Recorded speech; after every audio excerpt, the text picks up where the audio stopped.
বীরভূমে ছেলে আমি থাকি হায়দ্রাবাদে। হায়দ্রাবাদে কাজ করি রুটির বাটিতে। এটা রুটির বাটি ভাই, এখানে গাঁড ফেটে যায়।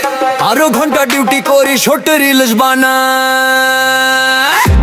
রুটির বাটি, রুটির বাটি, এখানে গাঁড ফেটে যায়। রুটির বাটি, রুটির বাটি ভাই, এখানে গাঁড ফেটে যায়। ভোর চটে উঠে আমরা সবাই কাজে যাই। 1 ঘন্টা কাজ করে একটু চা খাই। সকাল 9টায় বাজলে পরে নাস্তা করতে যাই। আধা ঘন্টা বসে আবার কাজে যাই।